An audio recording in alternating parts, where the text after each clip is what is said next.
Salam alaikum Azoul, bonsoir. Nous commémorons aujourd'hui le centenaire de la naissance de Mouloud Ma'amri, grand écrivain et militant pour la culture et l'identité amazigh. Écrivain, linguiste, anthropologue, il prit très tôt conscience de l'enjeu identitaire.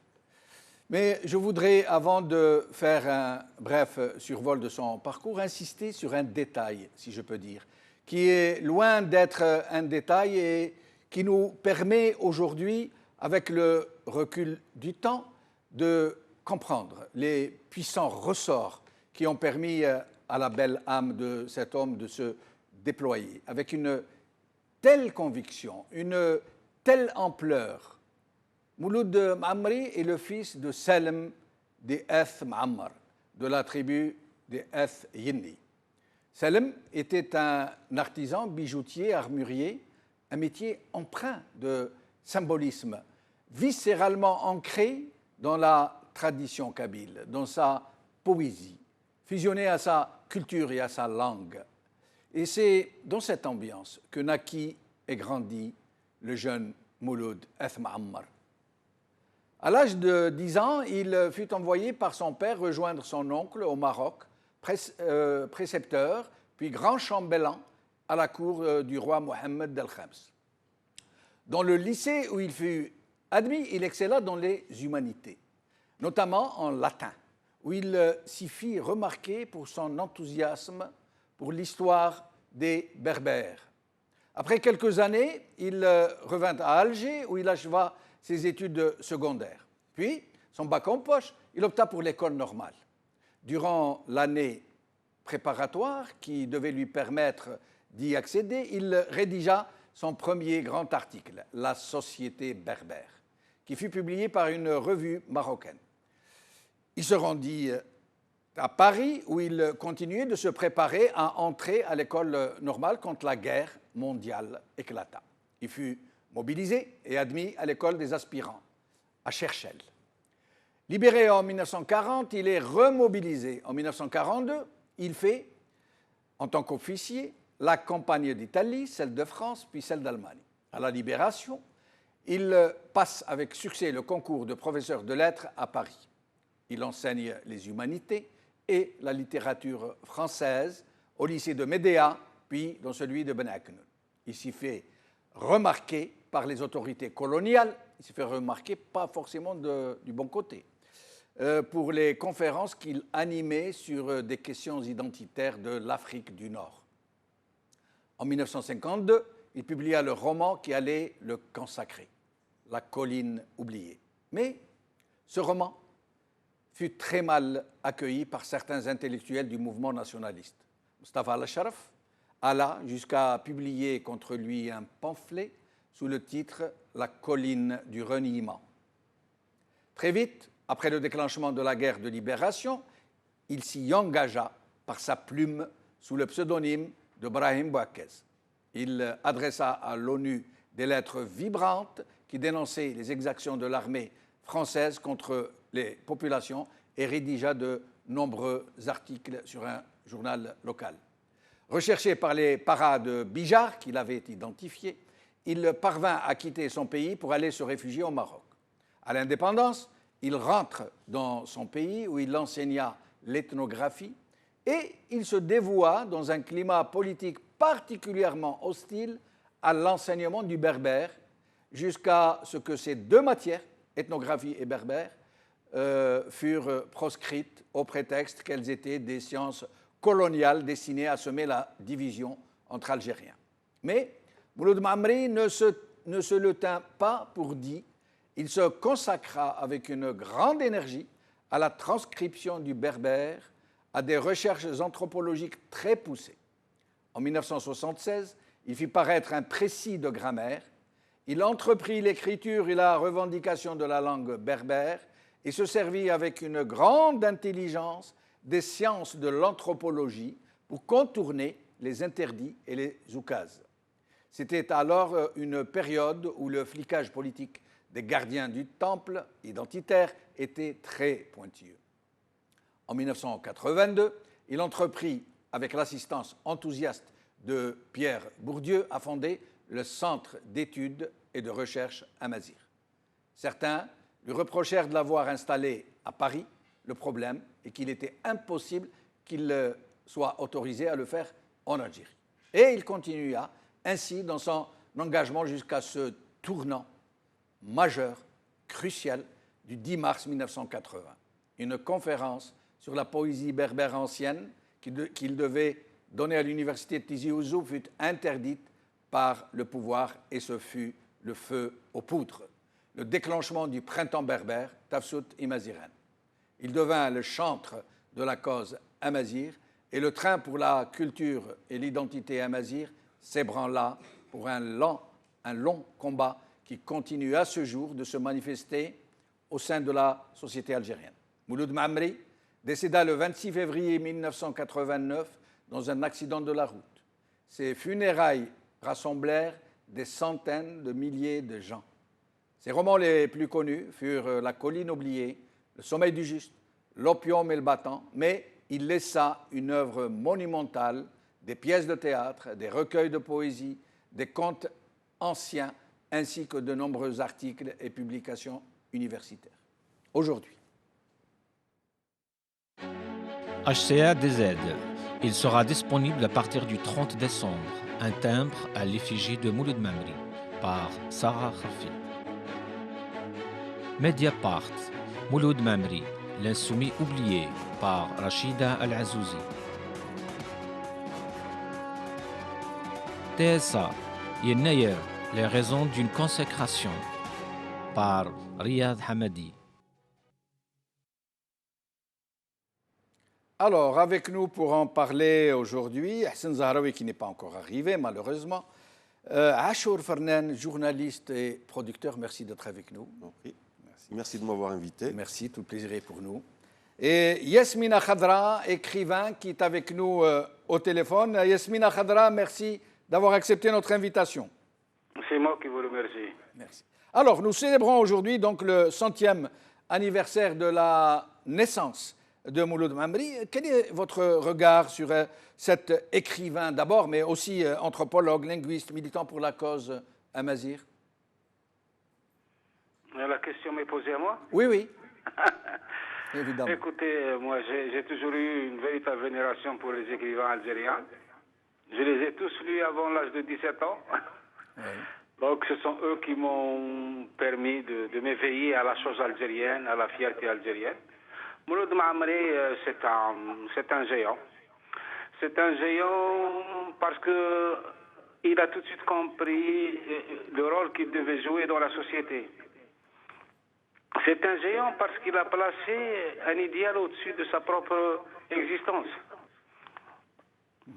C'est un géant parce qu'il a un destin fantastique. Il a été accepté, puis rejeté, mais il est resté dans les mémoires. Voilà, moi j'ai adoré ses romans. Lequel de ces romans vous avez adoré? Surtout Le sommeil des justes. Le sommeil du juste. Pour moi, c'est un authentique chef-d'œuvre. Oui. Et je comprends parfaitement la réaction de certains détracteurs, parce que c'est une nature chez nous. Oui. Mais ça doit confirmer tout simplement c'est l'immense talent. Oui. Mais La colline oubliée, qui passe pour être peut-être son meilleur roman. Écoutez, on ne peut pas dire le meilleur, oui. Parce qu'un roman, il parle à chacun de nous.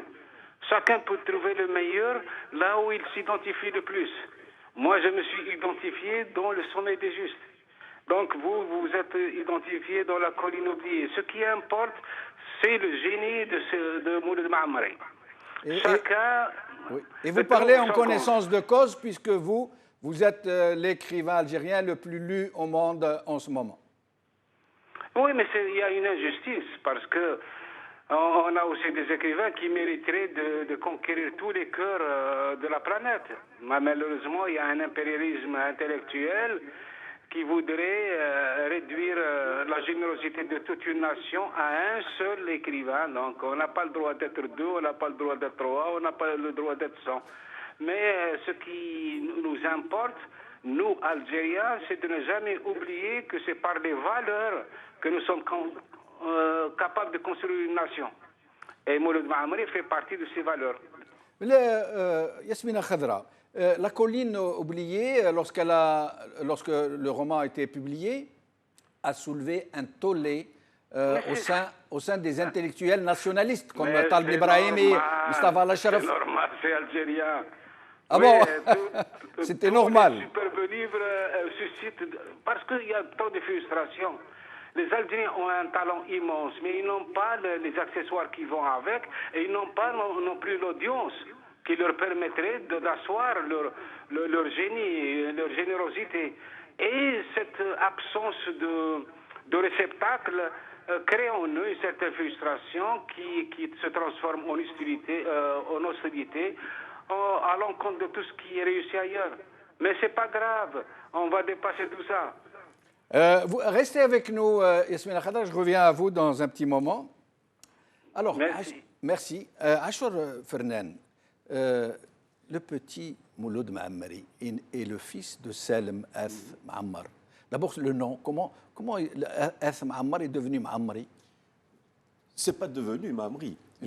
En fait, les seules familles qui ont gardé leur nom d'origine, c'est Maamri aux Afianiens. C'est Maamri et Ibazizen. Maamri en kabyle, enfin leur nom en kabyle, c'est Ath Maammar, et Ibazizen, Ivezizen. C'est les deux seules familles qui ont gardé le. Donc, ça n'a pas été. Ça a été un tout petit peu francisé. Voilà, de Ath Maammar, c'est devenu Maamri. Ben oui, moi, mon nom, Fernan, n'a rien à voir avec mon nom en kabyle. Mais alors, rien du tout. En l'occurrence, il a été arabisé. Non, pas du tout. Fernan, j'ai trouvé des origines, par exemple, en Écosse ou un peu partout. Mais Maamri, c'est le nom, Ath Maammar, Maamri, ça a été un tout petit peu francisé, mais c'est leur nom d'origine. Alors, c'est le fils de Salem Ath Maammar qui était, c'est très symbolique, hein. C'était un bijoutier, un artisan bijoutier, pas en orfèvrerie, hein, en argent, et en même temps armurier. C'était des métiers qui allaient de pair généralement. Oui. Et ces métiers-là étaient en quelque sorte les réceptacles de la culture, de tradition, de la poésie ancienne. Et Mouloud Maamri a vécu dans ce bain, dans cette atmosphère. Vous pensez que cela a influé un peu sur ce qu'il allait devenir? Certainement. Comment dire, Maamri disait que le dernier Amousnaou, c'était son père. Il est très difficile de dire ici tout de suite, de définir ce qu'est un Amousnaou, parce qu'on a, comme il y a eu des débats avec Bourdieu sur l'Amousnaou pour essayer de voir ce que ça pouvait représenter. On a beau essayer de se rapprocher des Aèdes, des troubadours, des chantres, etc.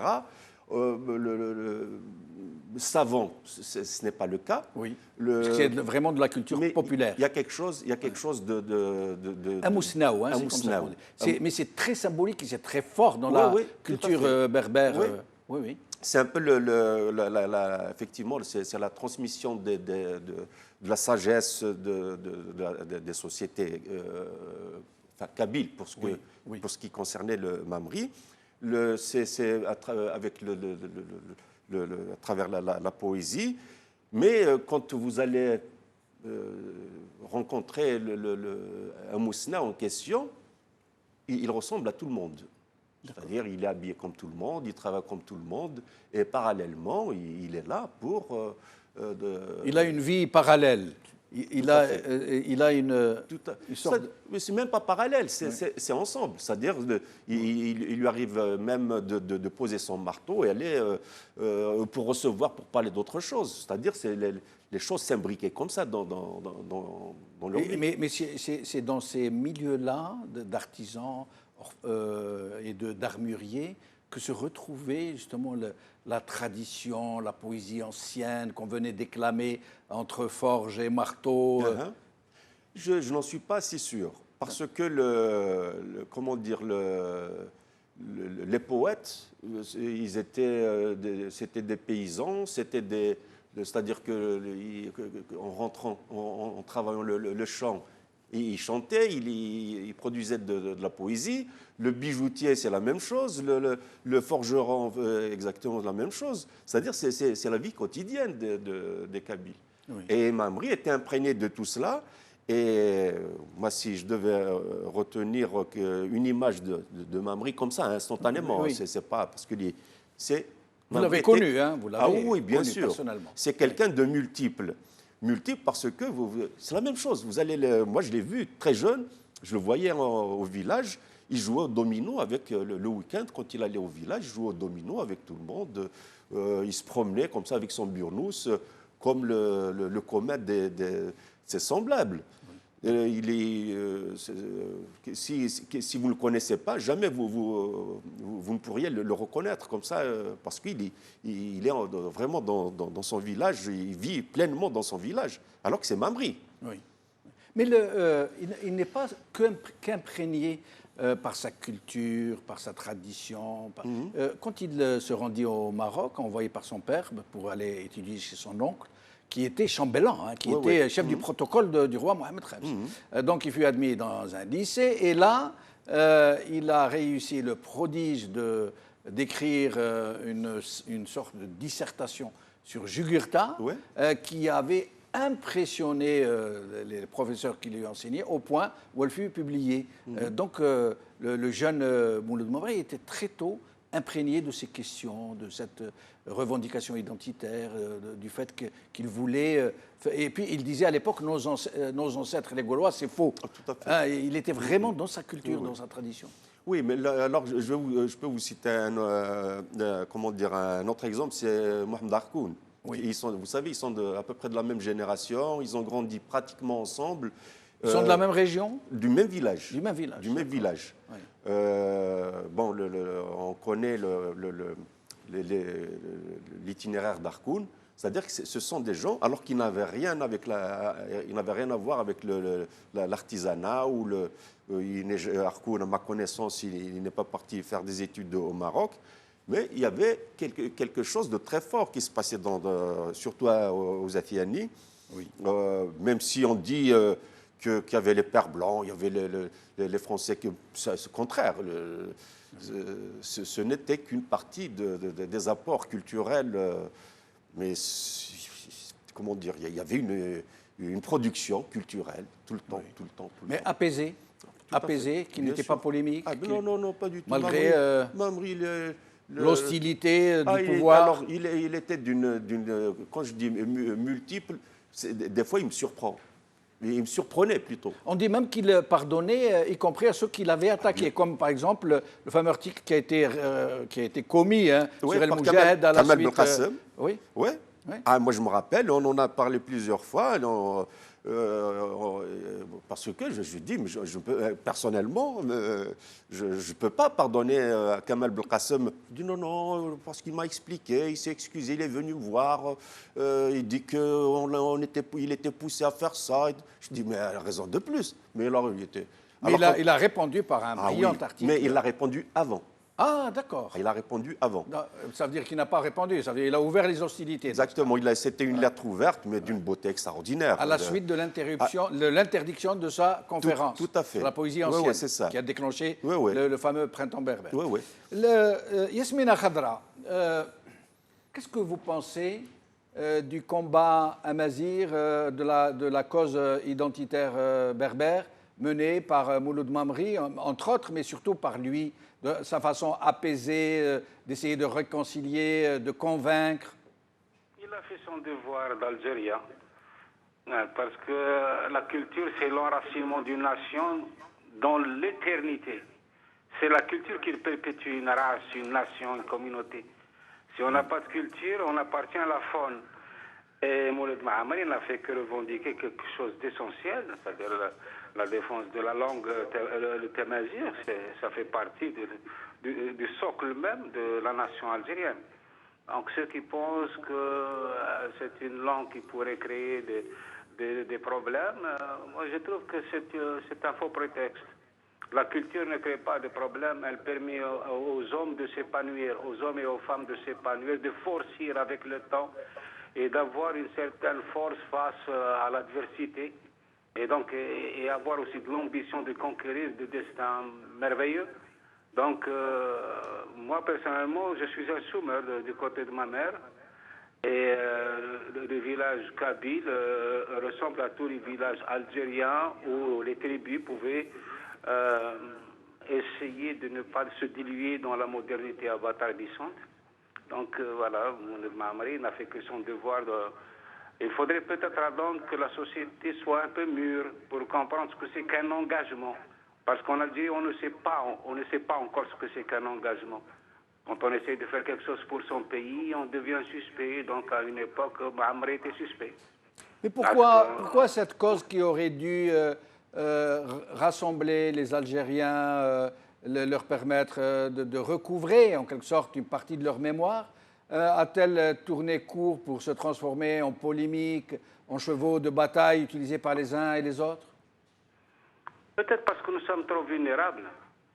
Et aussi parce que nous sommes fragiles intellectuellement. L'Algérie n'a pas encore accédé à sa véritable culture, elle est encore au stade du folklore. C'est pour ça que n'importe quelle diatribe, n'importe quel article, énormité sur un site peut trouver beaucoup de preneurs. Parce qu'on n'a pas encore cette lucidité qui nous permet d'être nous-mêmes, avec notre différence, nos diversités. Tout à l'heure, le monsieur parlait, je ne sais pas, qui disait que Maamri était... comment un Mousnessen. Non, il disait qu'il était... Moi, je préfère le mot pluriel. Oui. Il disait multiple. Oui. Non, il n'était pas multiple. Ah, oui. Il était pluriel. Il était pluridisciplinaire. Oui. Il a fait... On oublie qu'il a traduit comme Mohamed Mohamed. Oui. L'un des plus grands poètes algériens. Donc, il faisait tout pour essayer d'éveiller son peuple à la nécessité de s'instruire. Voilà, c'est un grand monsieur qui est passé à côté de quelque chose d'extraordinaire. Ça me rappelle aussi Mohamed Harkoun. Mohamed Harkoun, c'est une comète qui passe tous les 6 siècles ou les 8 siècles. Mohamed Harkoun est passé, on n'a pas su en profiter. Oui. Mais comment expliquez-vous, Yasmina Khadra, cette, j'allais dire, ghettoisation de Mouloud Maamri à la seule Kabylie? Je vous donne un exemple. En dehors de la Kabylie, il n'y a quasiment pas une rue, pas un édifice en Algérie qui porte son nom. Vous ne trouvez pas ça choquant? Parce qu'on est encore au stade anal du mois. On n'a pas encore grandi, malheureusement. Mais ça viendra. Ça viendra parce qu'un jour, les Algériens vont s'apercevoir que la seule façon pour eux d'être grands, c'est de reconnaître la grandeur des leurs. Alors, sinon, si on est petit parce qu'on n'a jamais essayé de respecter la générosité, le génie des Algériens. Quand on conteste ce que nous avons de meilleur, quand on essaie de défigurer nos plus belles images, on ne peut que ressembler à notre propre laideur. Mais ça viendra. Je suis absolument certain. On a commencé par une statue et ça va être des rues, ça va être des bibliothèques parce que Maamri mérite tous les égards. Si un jour nous pouvions nous regarder en face, nous verrons dans nos miroirs que ceux qui nous ont honorés. Yasmina Khadra, je vais vous raconter quelque chose qui va vous parler. Oui. Quand j'étais petit, moi je suis de Batna, je n'avais jamais entendu parler de Yennayer. Ni à Batna, ni dans les villages des Aurès de la plaine, pas de la montagne. Oui. Et puis un jour, en 1979, je vais à Sidi Bel Abbas, dans l'ouest algérien, et je suis étonné de voir des étalages un peu partout dans la ville avec des friandises, des amandes, des noix, des cacahuètes, des enfants habillés en habits de fête. Et j'ai dit, mais qu'est-ce que c'est? Qu'est-ce qui se passe aujourd'hui? Il me dit, mais c'est Yennayer, vous ne connaissez pas Yennayer, vous? Oui. J'étais étonné que dans une région qui n'est pas berbérophone, on ait toujours fêté Yennayer. Mais l'Oranie, tout l'Oranie fête Yennayer et le Sahara aussi. Moi, je connais le Naïr depuis que j'étais tout petit. À Qnatsa, à Bachar, à Timimoun, on fête le Naïr. Oui. Et Yasmina Khadra, avant de nous quitter, qu'est-ce que vous pourriez nous dire pour aller vers un lendemain meilleur où toutes les identités pourraient être reconnues, fusionnées par tous, fraternellement, sans qu'on en arrive à l'injure, à l'invective, à la polémique? C'est un vaste programme. Oui. En effet. Qu'attendent les saints, je me demandais s'il s'agissait d'une fatalité, d'une pathologie ou d'une nature. J'espère que ce n'est pas une nature.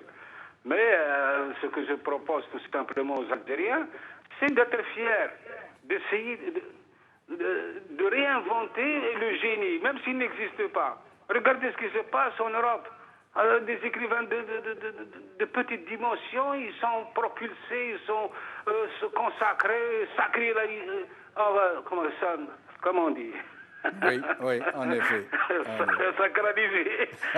Et nous, on a des Khatib Yassine, des Mohamed Dib, des Hassid Jabbar, des Yamina Meshaka. On les oublie tout de suite. Pourquoi? Parce qu'on n'a pas cette culture de la reconnaissance. Les Algériens sont en train de payer leur propre ingratitude. Tous les gens qui les ont honorés, ils les ont traînés dans la boue. Mais les générations de demain, je suis absolument, seront meilleures que les nôtres. Yasmina Khadra, merci infiniment, en espérant vous revoir plus souvent dans notre chaîne. Inch'Allah. Merci beaucoup. Merci infiniment. Et bonne fête de fin d'année. Merci beaucoup. Meilleurs vœux à Teklehna, Inch'Allah. À tout le monde, à tous les Algériens. Merci infiniment. Merci. Merci. Alors, Hassan Zahraoui, malheureusement, il n'a pas pu nous rejoindre, problème de circulation, mais nous l'avons au téléphone. Hassan Zahraoui, merci d'être avec nous. Merci, Jamaldine. Alors, qu'est-ce qui s'est passé? Pourquoi vous nous avez fait faux bon? Bonsoir à votre invité, mon ami Achour Fernand. Bonsoir à tous les téléspectateurs, à tous les spectateurs. Merci. Qui nous écoutent. Je regrette effectivement un problème malentendu de circulation.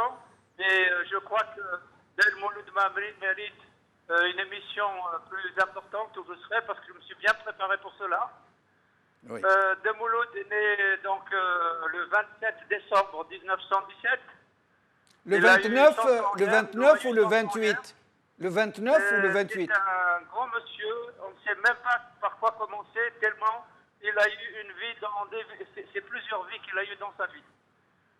D'abord, il est né au village, bien sûr, de Tawrit Memoun, d'Amouloud de Nasl Ma'amar, donc dans la commune d'Aïfiani, et il a fait sa scolarité.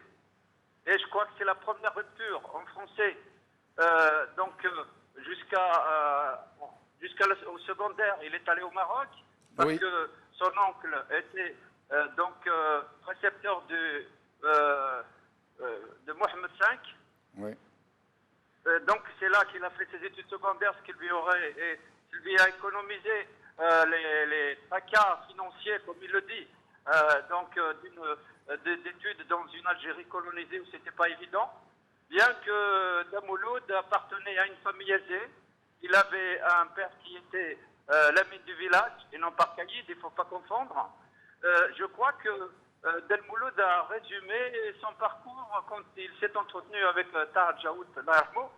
Aussi, donc dans les entretiens parus chez La Phonique, il disait, pour aller à l'universel, il faut d'abord partir de chez soi. Donc, Damouloud, après des études secondaires, il a fait donc une licence de lettres classiques à Paris. Il aurait pu continuer, préparer Normal Sup, mais il a voulu... Hassan Zahraoui, on a parlé, pendant que vous étiez absent, Hassan Zahraoui, on a parlé de son parcours. Mais ce que nous aimerions savoir par vous... Écoutez, Jamaldine, son œuvre. Voilà, son œuvre. Mais écoutez, je vous dis, on refera une émission spéciale, parce qu'il le mérite. Son œuvre, Damouloud, il a commencé par La Colline oubliée. Oui, en 1952. La Colline oubliée qui était portée à l'écran par de Bougamour. C'est le premier film en Tamazir, en Kabyle, parce qu'il ne faut pas... le Kabyle est une des composantes de Tamazir. Donc, c'est dans la langue kabyle que La Colline oubliée a été tournée. C'était une forme de révolution. Mais Hassan Zahraoui, est-ce que vous m'entendez? Hassan Zahraoui, est-ce que vous m'entendez? Hassan Zahraoui, je demande à la régie de voir ce problème pour que Hassan Zahraoui puisse répondre à mes questions. Je reviens à lui dans un petit instant. Achour Fernand, La pièce de théâtre, la fameuse pièce de théâtre, le fun, c'est comme ça qu'on prononce? Le fun, oui. Le fun, ou la preuve par 9. Ouais. Pourquoi l'a-t-il détruite? Pourquoi a-t-il détruit le manuscrit pour ne le reprendre que plusieurs années après l'indépendance? Ça, je suis incapable de vous répondre. Oui. Sauf que il dit avoir été menacé de mort. Ça, je n'en ai jamais entendu. Je ne sais pas. On peut raconter. Je n'ai jamais entendu de menaces concernant Mamri, même du temps où il était, enfin, de son vivant. Ça, c'était avant l'indépendance. Hein? Oui. C'est quelqu'un.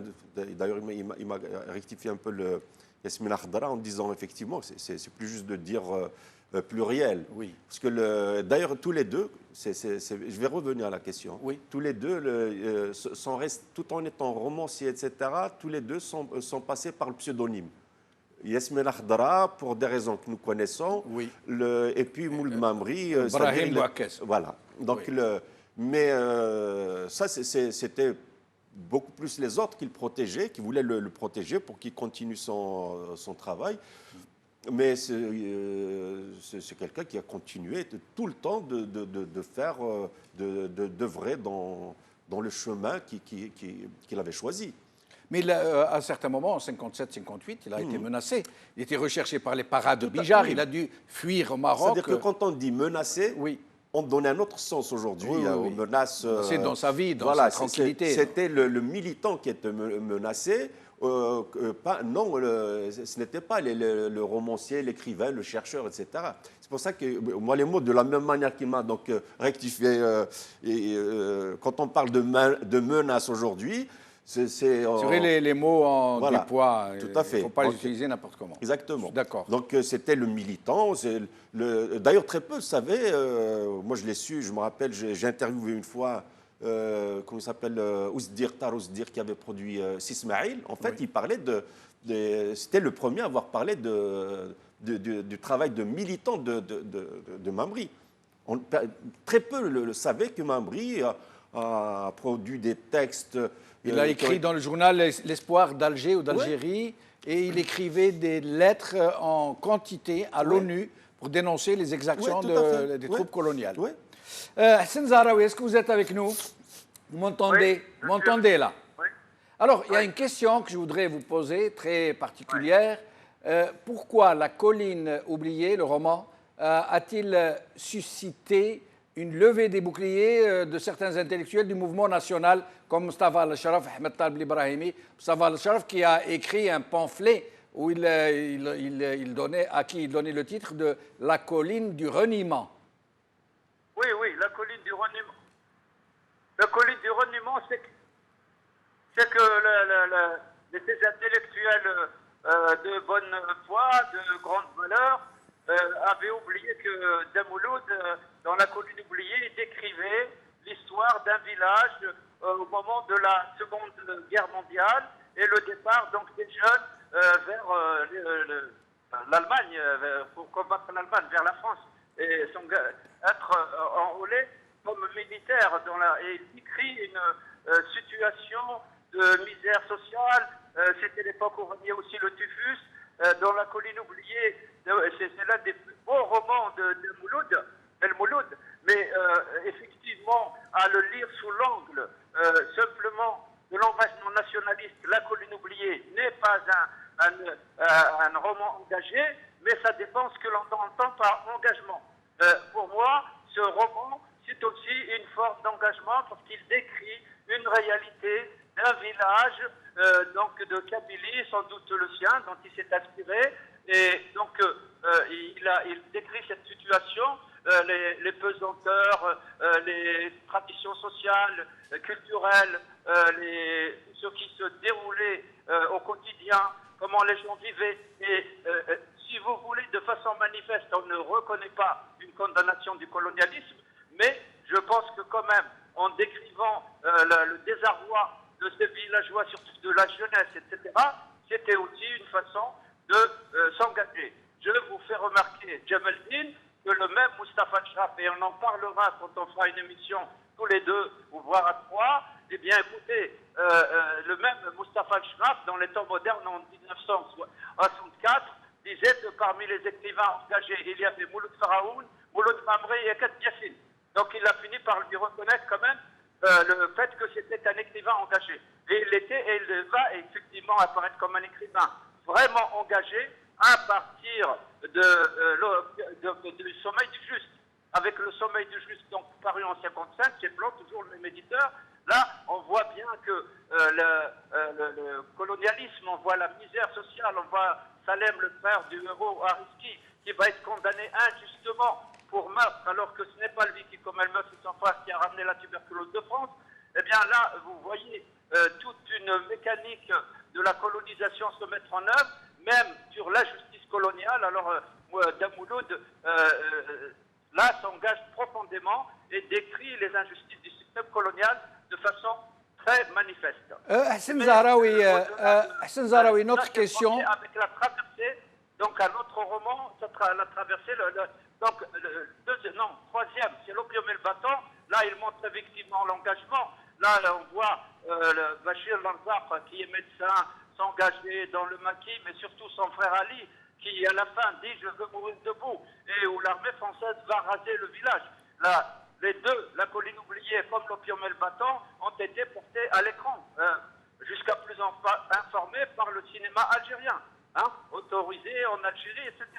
Et ensuite, Damouloud, avec la traversée, son dernier roman, La traversée, c'est le désenchantement. Il constate effectivement, avec Mourad, qui était journaliste, et à cause de la censure démissionne, et il va traverser le Sahara, et là il commence à rendre hommage aux Touaregs et Damouloud. À chaque fois, même dans ses romans, on sentait que c'était l'homme qui était toujours à la quête de son identité, la quête de soi, les racines, et c'est ce qui a fait de lui une grande figure de la mazirité. C'est le défricheur, c'est le visionnaire, c'est celui qui a fait en sorte que le printemps 80 est advenu, mais qui a travaillé beaucoup, pas seulement sur la Kabylie ou les Kabyles, il a travaillé sur Tamazra, sur la culture amazigh, sur la langue amazigh, sur l'histoire mazironne. On ne peut pas être ce que nous sommes sans nous plonger dans l'histoire la plus profonde,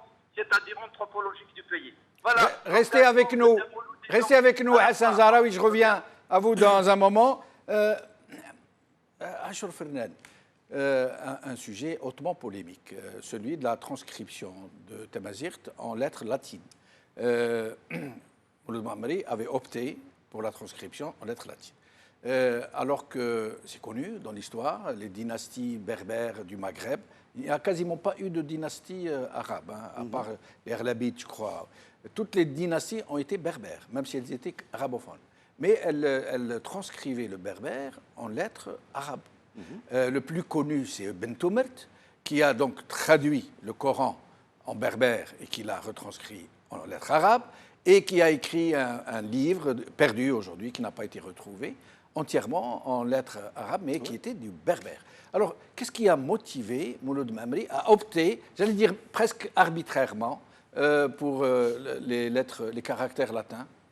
Il y a eu 3 grandes périodes dans la production culturelle amazigh. Il y a eu la première latine, helléniste, etc. Il y a eu une deuxième, effectivement, c'est en arabe, mais bien entendu, il y a eu Tifinagh à l'origine. Tifinagh, à l'origine. Je parle donc qui restait vivant dans la région des Touaregs. Voilà, transcription endogène et exogène. Oui. Il y a ensuite, effectivement, de la transcription latine qui a été reprise par les francophones, etc. Mamri a toujours, il a été dans une école française, il est tout en apprenant auprès de son père, il a toujours transcrit en lettres latines. Mais la question ne se posait pas à lui de savoir s'il doit transcrire en arabe, en tifinagh ou en français. Mais il l'enseignait retranscrit en lettres latines. Très honnêtement, c'est un faux problème. Oui. Mais il faut en parler. Il faut en parler. Ceux qui en parlent, ce sont ceux qui sont en périphérie du débat, qui n'ont rien à voir avec le débat sur la transcription. Moi, personnellement, j'ai toujours écrit en transcription latine parce que moi, j'ai appris à écrire chez Mamri. Oui. Il m'a donné quelques cours comme ça en aparté avec un groupe au CRAP. Je ne vois pas comment, du jour au lendemain, Mais c'est un sujet à débat. Mohamed Rasqi Farhad récemment a déclaré Oui. qu'il était plus naturel Oui. de retranscrire en caractère arabe. Non, Ça non, le soulevait. non, il n'a pas dit ça. Ah bon? Non, il n'a pas D'accord. dit ça. Ouais. Même si je ne suis pas tout à fait d'accord avec ce qu'il a dit, mais en tout cas, ça, il ne l'a pas dit. Il a dit que lui-même, il a étudié en arabe. Il serait plus juste pour lui d'écrire en arabe, mais la question est ouverte. C'est-à-dire, il ne dit pas qu'il fallait écrire. Mouloud Mamri n'en a pas fait un point pas du idéologique, tout. j'allais dire. Parce Non. que ce qui est important, c'est la production culturelle. Je ne sais pas, moi, c'est comme si vous me demandiez pourquoi vous tournez un film en 35, pas en 16. C'est ridicule. Pour vous, c'est un aspect purement technique à la limite. C'est technique, bien sûr. D'accord. Si il y a des arabophones ou ceux qui ont appris à écrire en lettres arabes, ben, qu'ils continuent de produire. Mais ce n'est pas le cas. Depuis les années 40, je ne connais pas beaucoup de producteurs culturels berbérophones, amazirophones, qui ont produit en transcription arabe. C'est faux. Oui. Je n'en connais pas personnellement, je n'en ai jamais lu. Alors, au sujet de sa production, en termes de langue, de grammaire, de dictionnaire, vous en savez quelque chose vous-même qui était très proche de lui? Oui, c'est simple. C'est pour ça, une fois de plus, moi j'aime bien, à chaque fois je reviens à ça. Donc, pour prendre le terme de Yasmine Akhdara, il était pluriel. Tout en étant au CRAP, en tant que directeur, c'est le centre de recherche anthropologique, alors CRAP, préhistorique et ethnographique. Voilà. Donc il était directeur et en même temps lui-même allait sur le terrain.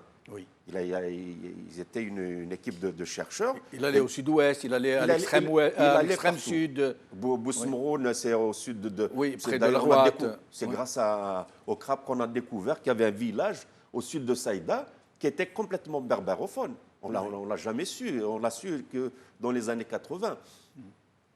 Donc, ce qui était pour revenir à Mamri, au CRAP, tout en étant donc directeur, le CRAP dépendait du ministère de la Recherche scientifique. Il y avait, je crois qu'il dépendait du CNRS, Centre français. Hein. Oui, de CNRS, je crois que c'est le CNRS. Oui. Donc, c'était une institution. Et donc, il était directeur du CRAP. Et parallèlement, il y avait un groupe d'étudiants d'Alger. Ce n'étaient pas des étudiants en linguistique. Hein. Oui. Il y avait j'en connais un, Yahyaoui, Ammar Yahyaoui, qui était chimiste, qui est maintenant aux États-Unis, je ne sais pas s'il est rentré ou pas. Il y avait Mohamed Yahya, le poète. Fameux Mohamed. Il était matheux, il était en mathématiques. C'est-à-dire que ce n'étaient pas des étudiants en linguistique. Mais il se retrouvait avec Mamri pour travailler sur le lexique, sur les néologismes, etc.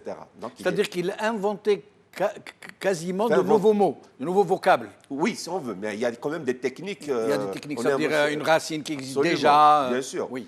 Donc, c'est ça. Il y avait quelques linguistes qui intervenaient, il y avait Salim Chaker, il y avait beaucoup d'autres. Mais ce qui était intéressant, donc tout en étant directeur du CRAP, moi à l'époque j'étais à la chaîne 2, une fois, je partais comme ça au CRAP, et puis il m'appelle, il me dit justement, je voulais te voir, j'ai quelque chose à te remettre. Il me remet, ça c'était en 80-81. Oui. Et il me remet, il me donne 10 amawal, 10 livres. Il me dit, tu les distribues à tes collègues à la radio, ça vient d'être fait, etc. Et ça, c'est Mamri, alors qu'en tant que directeur, ce n'est pas son rôle de donner. Vous voyez. Et ça, c'est pas le directeur, c'était le chercheur qui voulait faire ça. Hassan Zahraoui, sur la même question, d'abord la retranscription en lettres latines pour lesquelles avait opté visiblement Mouloud Mamri. Mamri disait que à partir du moment où d'autres langues s'écrivaient, utilisaient la transcription latine, il n'y avait aucune raison de ne pas le faire, de ne pas traduire de ne pas écrire ta mazir en caractère latin. Pour le titre final, il était réservé, il le pensait bien, et il faut conserver, mais il voulait que pour avancer, pour être dans la modernité, pour que la mazirité s'installe dans l'époque moderne, eh bien, il fallait que les transcriptions en latin. Voilà. Donc il était là-dessus, il était catégorique. Alors, dernière question, Hassan Zahraoui, que pensez-vous de l'officialisation de Yennayer comme fête nationale chômée et payée, qu'on attribue à M. Bouteflika? Oui, ben écoutez, l'officialisation, c'est toujours une bonne chose. C'est bien qu'on officialise Yennayer. Mais bon, Damouloud, lui, a milité toute sa vie pour exhumer, pour sortir de la marginalité, sortir de l'oubli, une culture, une langue qui est celle de tout le peuple algérien et au-delà même, vers le Maroc, la Tunisie, la Libye, l'Égypte, une partie var, les îles Canaries, le Niger, etc.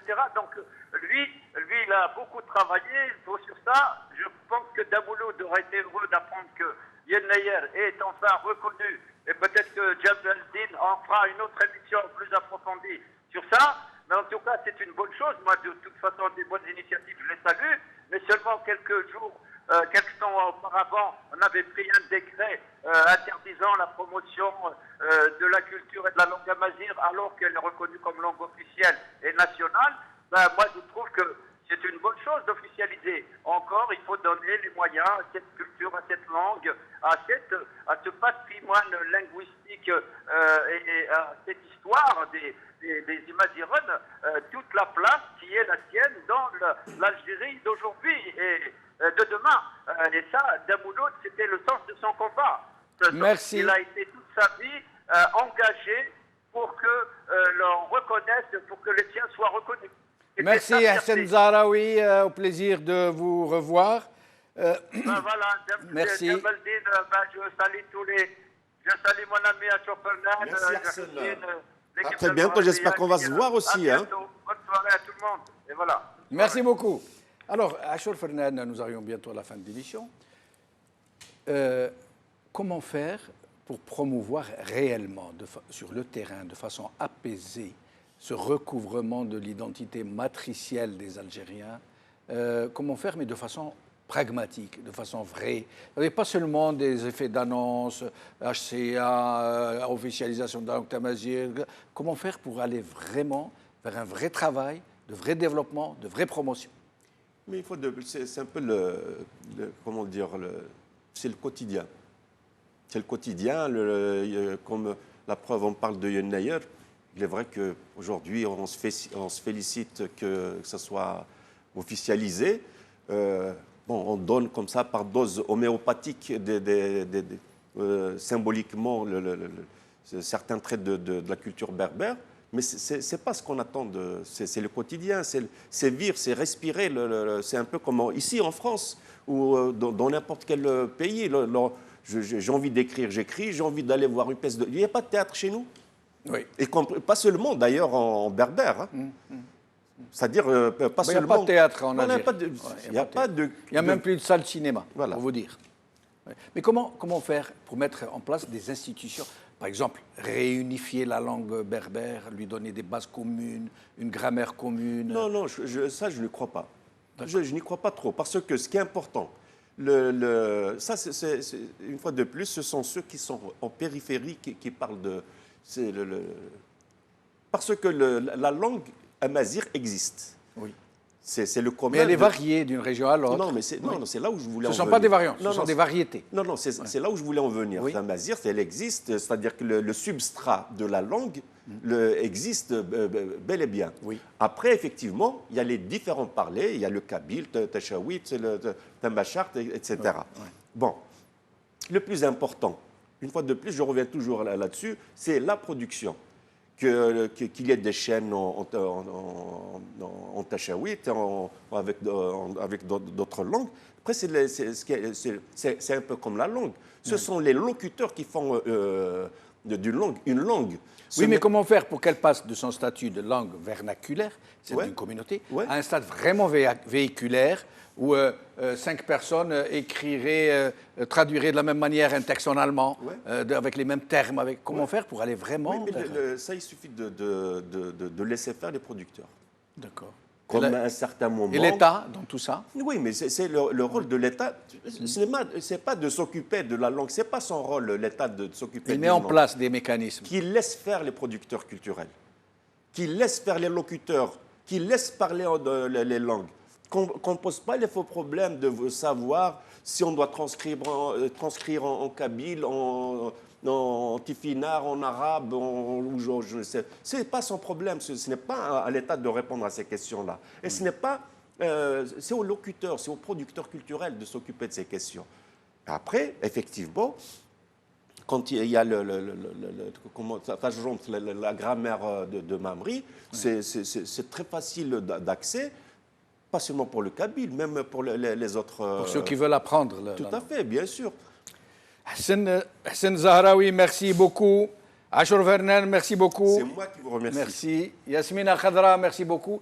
Merci à vous, chers amis téléspectateurs, de nous avoir gratifiés de votre attention.